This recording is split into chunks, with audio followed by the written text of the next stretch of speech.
What's up guys, it's Tom here and welcome to a brand new Liverpool news update video, and I have some exciting news for especially Liverpool fans because Liverpool are planning to expand Anfield to host more than 60,000 people. So in this video we will take a detailed look at what Liverpool are planning to do with Anfield, how much we are planning to add in terms of seats, and also I will have some big injury updates on Mohamed Salah and Andy Robertson. So make sure to stick around for this video and leave a like if you enjoy these kinds of Liverpool news videos. A brand new Liverpool career mode episode is dropping tomorrow at the latest, so I'm really looking forward to it. I'm editing it at the moment, it's a cracker. But Liverpool are actually considering upgrading their stadium expansion plans so we can go beyond the 60,000, and probably Liverpool could fill a stadium hosting 90,000 people.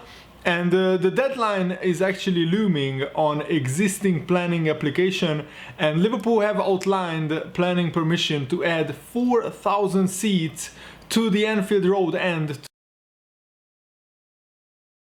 Liverpool are not really tied to the current sketched proposals. Owners FSG have been mulling over whether to push on with those plans or refine them. There are increasing indications they will go for the latter, enabling the time limit on the current application, planning application, to actually elapse before starting afresh and submitting new fresh designs, and that would create the potential to submit an even bigger stadium plan. FSG have been looking at all the options for the last few years, preparing further feasibility studies to determine the economic viability of a larger stadium, while also mindful of the consequences of the infrastructure and the surrounding area.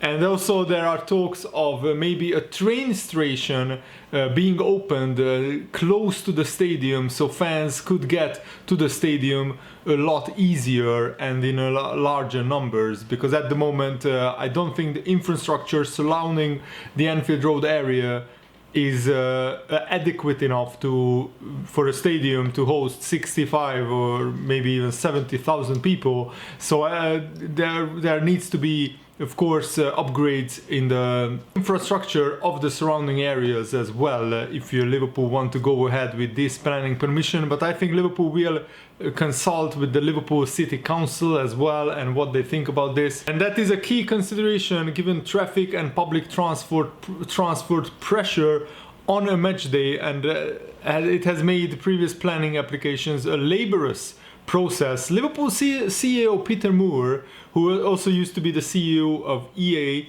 recently explained Liverpool's position. If there is a smarter design option that does not fit with the current outline planning permission, then we would submit another planning application. So let me know what they think about Liverpool expanding their stadium beyond 60,000. So would you be happy with the 65,000 seater stadium or even bigger? I want Liverpool to have as big a stadium as possible. It needs to be done in the right way. Peter Moore continued, only once we have completed this comprehensive process and come to a conclusion will it be the right time to move forward. And of course it requires years of public consultation and planning before Liverpool can go ahead with the stadium expansion. And the current stadium expansion that was already done at Anfield, it was funded by a £100 million loan to the club by FSG, which is being repaid incrementally, but that is an interest-free loan.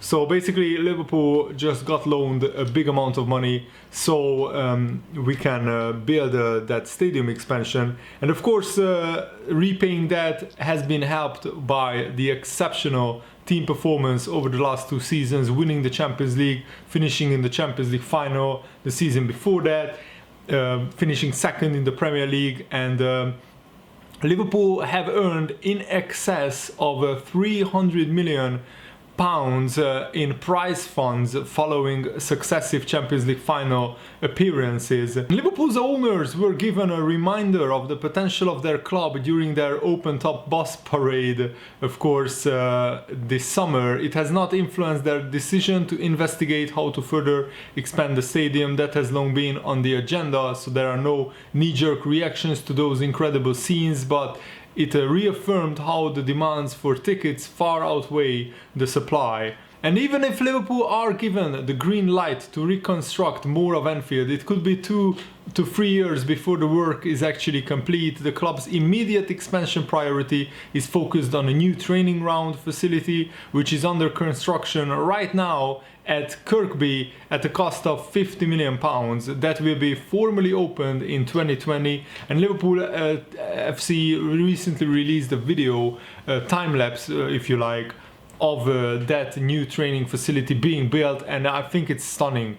It will be absolutely brilliant. It will be a state-of-the-art, one of the most modern, one of the most brilliant training facilities of any football club in the world, and I just love it. I want what's best for Liverpool. Training facility was actually designed in consultation with Jurgen Klopp, who has given the club further encouragement about these long-term ambitions after, you know, rejecting the managerial job of Bayern Munich as well. So what Liverpool said about the consultation with the surrounding area regarding the Anfield expansion is this, and I quote: "The consultation events are designed for local residents of Liverpool, businesses and fans to learn more and offer their feedback on the club's vision to create a bigger Anfield, which would allow more fans to watch some of Europe's best football in a world-class facility."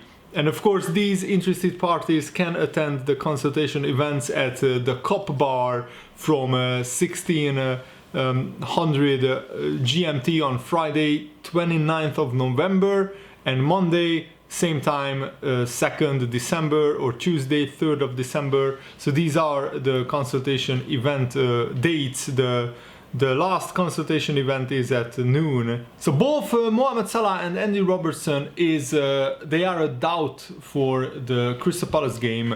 But fans have been encouraged by the pictures that Liverpool released, that both Salah and Robertson were in training. But David Maddock, a journalist, said that Salah and Robertson didn't take part in full Liverpool training this afternoon, just the first pre-contact section. So when there was contact, when there were tackles flying in, Salah and Robertson didn't take part at all, and both did separate tailored program later that was specifically made for them.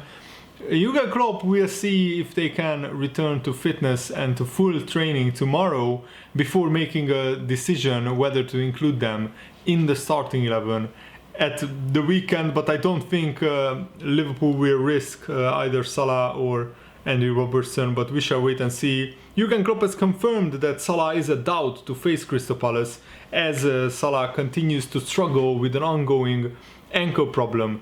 This is what he said: "He has trained the whole time he has been here, but only the things we wanted him to do. Today is another important session for us to see how it looks, and we can make a decision. It's not that it got worse, it is still there, and that's the problem. We have to be sensible. I haven't made the decision. I will have to see the training session later." So Virgil van Dijk have withdrawn from the last Netherlands game against Estonia due to personal reasons, but Jurgen Klopp has confirmed that he's available to face Crystal Palace. Van Dijk is 100% available. It's that time of the year when players can pull out of the squad overnight, unfortunately, with some other things, with feeling sick. On the others, I cannot say 100%. Today is a very important session, especially for the players that came back late. Fabinho, Firmino, Alisson played on Tuesday, so did Wijnaldum. We need to have a look at how they react and what makes sense for them. It is always like this. the first game after the international break. We have to wait pretty much until the last second before making decisions. But the good news is that nobody came back with a serious injury. And the brilliant news is that Xherdan Shaqiri is alive and well, and he is back in training after recovering from a calf injury. And he's now working his way back to full match fitness. I don't think he will feature against Crystal Palace. But who knows? Jurgen Klopp said this: when I am with him, he's completely happy and fine here. That's what Klopp said about Shaqiri. Speculations are speculations. We can't really change them. Of course, he has a future here. We all speak about the future until the season ends, and then maybe a player comes to me or not that he wants to leave or not. But at the moment, nobody thinks about that. At the moment, we are completely in this season, and this season he's a very, very important player for us. And Jurgen Klopp commented on the Jose Mourinho appointment at Tottenham and also the sacking of Mauricio Pochettino. Welcome back, Jose, that's what Klopp said. It's nice to have him back, he continued. It was desperate in the time he was not in.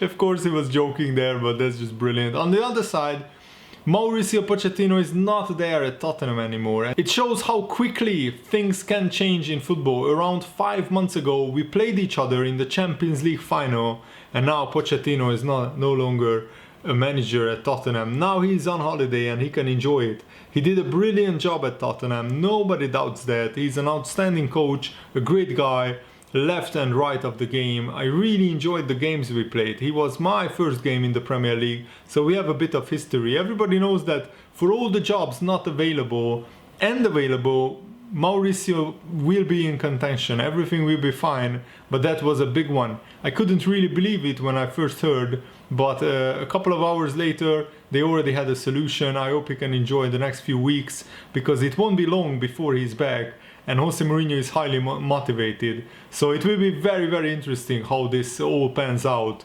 in the remainder of the Premier League season. And next season, with Mourinho probably buying quite a few big players in the summer, it's going to be very interesting whether Tottenham challenge for the title or not next season, because they have a very good squad with a lot of exciting young players. So if Mourinho buys the right kind of players, Tottenham can certainly challenge for the title next season.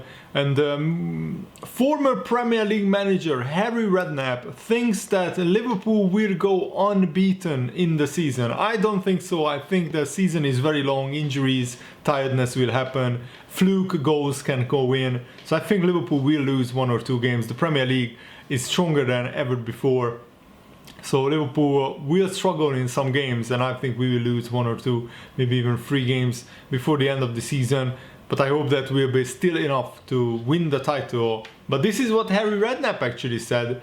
Oh yeah, for sure, I can't see any other outcome than Liverpool winning the title. I mean, absolutely, for me, it's an impossibility. I can't see Liverpool losing. I think Man City will chase them for a while. Then I think they will realize that Liverpool aren't slipping up. And then I think they will put all their eggs in the Champions League basket, and Man City should try to win the Champions League this year. If Liverpool can still be 9-10 points clear in like February, I think that's when Man City will concentrate on the Champions League. Until then, they will go hard in every game, try to win as many games as possible, and then I think that Man City will see whether the gap decreases or increases. Goran Eriksson, who was the England manager, I think, formerly, said that Liverpool will win the title. It will be Liverpool's year for sure. I'm a Liverpool fan. I have always been, all my life. Wow, I didn't know that, to be honest. Anyway, Klopp is doing excellent. They are playing very good football, there's a good spirit, they always come back even if they are down. I'm quite sure that this is the year that Liverpool will win the Premier League, and it's about time. They played very well last season. Of course they won the Champions League, but they seem to be even more mature, and they believe in what they are doing. They believe that they are the best even if they are down. They come back and they trust what they are doing. Sven thinks that even though Man City have been doing extremely well for many years now, even before Guardiola, and with Guardiola of course, he thinks Man City can't win the title every year because the Premier League competition is getting bigger and bigger. And I really hope so. We don't want a league where Manchester City win the title every season. We want the title to go to different teams in different seasons. So it's going to be very interesting, the title race. Thanks for watching, guys. I really hope that you enjoyed it. Have a nice day. See you later. Goodbye.